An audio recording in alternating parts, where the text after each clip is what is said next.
जय भीम जय मूल निवासी। मैं शैला, MNT न्यूज नेटवर्क में आप सभी का स्वागत है। देखते हैं MNT न्यूज बुलेटिन में कुछ खास खबरें।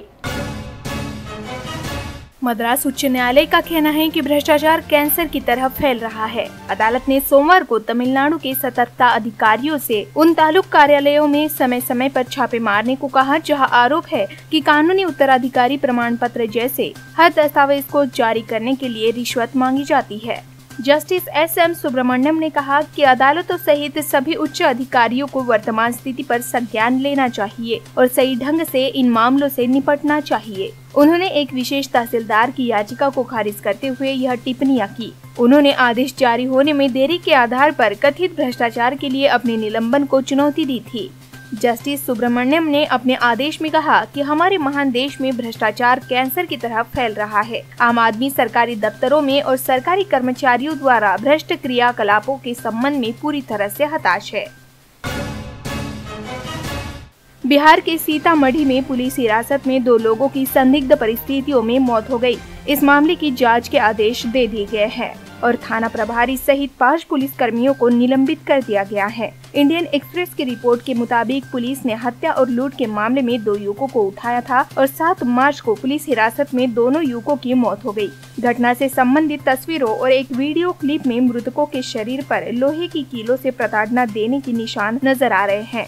इन तस्वीरों और वीडियो क्लिप को उनके परिवार वालों ने पुलिस के साथ साझा किया है। इस संबंध में प्राथमिकी दर्ज की गई है। रिपोर्ट के अनुसार इस प्राथमिकी में अभी तक किसी भी पुलिसकर्मी का नाम दर्ज नहीं है। बिहार के पुलिस महानिदेशक गुप्तेश्वर पांडे ने पुलिस हिरासत में मौत की पुष्टि करते हुए इस घटना को अस्वीकार्य बताया है।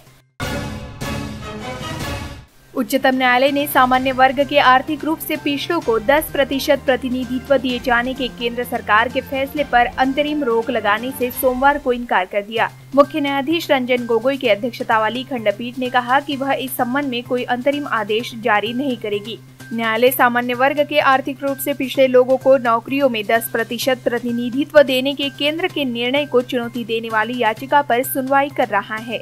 आपको बता दें कि शीर्ष अदालत ने पिछली सुनवाई के दौरान केंद्र सरकार को नोटिस जारी करके जवाब तलब किया था। इससे पहले अदालत ने इस प्रतिनिधित्व की संवैधानिक वैधता को चुनौती देने वाले गैर सरकारी संगठन यूथ फॉर इक्वालिटी और जनहित अभियान की याचिकाओं पर केंद्र को नोटिस जारी किए थे। इस याचिकाओं में संविधान के 103वें संशोधन कानून 2019 को निरस्त करने का अनुरोध किया गया है। याचिका में कहा गया है कि यह कानून संविधान के बुनियादी ढांचे का उल्लंघन करता है, क्योंकि सिर्फ आर्थिक पिछड़ेपन के आधार पर प्रतिनिधित्व सामान्य वर्ग तक सीमित नहीं रखा जा सकता है।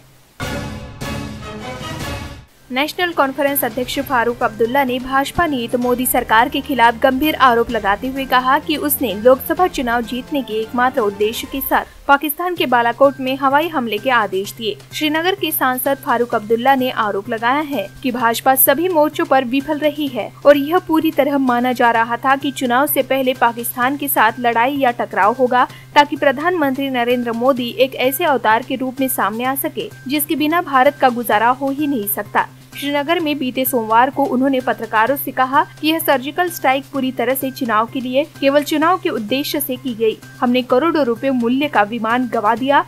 शुक्र है कि भारतीय वायुसेना का पायलट जीवित बच गया और सम्मान के साथ पाकिस्तान से लौट आया।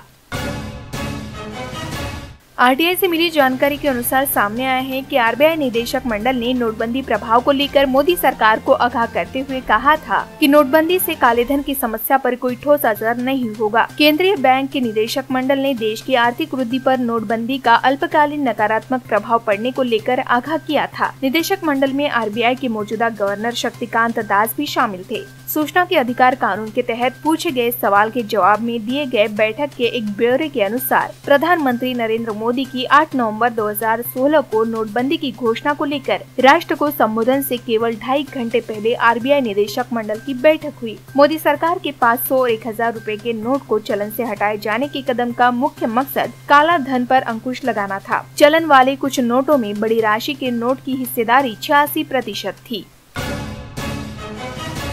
कर्ज वसूली के लिए साहूकार से मिल रही धमकियों से परेशान एक 27 वर्षीय युवक ने सोमवार को मंत्रालय के बाहर आत्महत्या की कोशिश की। उस्मानाबाद जिले के विनायक वेद पाठक ने अपने ऊपर मिट्टी का तेल छिड़का, लेकिन वह खुद को आग लगा पाए इससे पहले मंत्रालय के बाहर तैनात सुरक्षा कर्मियों ने उसे दबोच लिया। पुलिस ने हिरासत में लिए गए वेद पाठक की मुलाकात संबंधित अधिकारियों से कराई और समझा बुझाकर उसे छोड़ दिया गया। विनायक उस्मानाबाद के कलम स्थित सोनार गली का रहने वाला है। बेरोजगार विनायक ने एक साहूकार से कर्ज लिया था। साहूकार उसे कर्ज वापस करने के लिए बार बार परेशान कर रहा था। वेद पाठक ने स्थानीय पुलिस स्टेशन में साहूकार के खिलाफ शिकायत की कोशिश की, लेकिन पुलिस ने इसे गंभीरता से नहीं लिया। इससे परेशान विनायक सोमवार को मंत्रालय के बाहर पहुंचा और खुद पर मिट्टी का तेल छिड़ककर आत्महत्या की कोशिश की। हालांकि सुरक्षा अधिकारियों ने तुरंत उस पर काबू पा लिया।